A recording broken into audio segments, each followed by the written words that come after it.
వాళ్ళ రైతులు రోడ్ల మీద చూస్తే కొనుగోలు ఇప్పటికీ ప్రారంభించకపోవడం వలన ఇప్పటికే కొనుగోలు పూర్తి కావాలి. వర్షాలు పడి వడగల వానలు పడి వాళ్ళ రైతులు రోడ్ల మీద పడిగాపులు కాస్తే ఇంతవరకు కొనుగోలు ప్రారంభించకుండా రైతులను హరిగోస పెడుతున్న ప్రభుత్వం కాంగ్రెస్ పార్టీ ప్రభుత్వం. ఇలా పైసలు ఇచ్చింది మనం, కొనుగోలుకు డబ్బులు ఖర్చు పెట్టేది మనం, నిధులు ఇచ్చేది మనం, మధ్యవర్తిత్వం వహించి కొనుగోలు ప్రారంభించకుండా రైతులను నడ్డి విస్తున్న ప్రభుత్వం ఇలా కాంగ్రెస్ పార్టీ ప్రభుత్వం.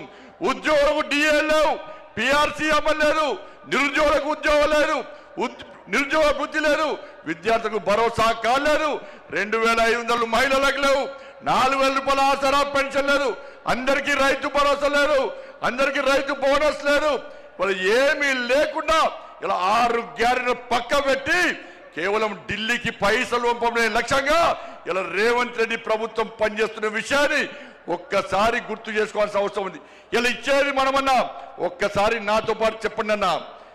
ప్రధానమంత్రి గరీబ్ కళ్యాణ్ అన్న యోజనకు బియ్యానికి పైసలు ఇచ్చేది ఎవరన్నా? వాళ్ళ బియ్యానికి పైసలు ఇచ్చేది నరేంద్ర మోడీ ప్రభుత్వం అన్నా. స్వచ్ఛ భారత్ మిషన్ పైసలు ఇచ్చేది ఎవరన్నా? జాతీయ రహదారులకు పైసలు ఇచ్చేది ఎవరన్నా? రైల్వే నిధులు ఇచ్చేది ఎవరన్నా? శ్మశాన వాటికలకు పైసలు ఇచ్చేది ఎవరన్నా? కొనుగోలుకు పైసలు ఇచ్చేది ఎవరన్నా? వాళ్ళ శ్మశాన వాటికలకు పైసలు ఇచ్చేది ఎవరన్నా?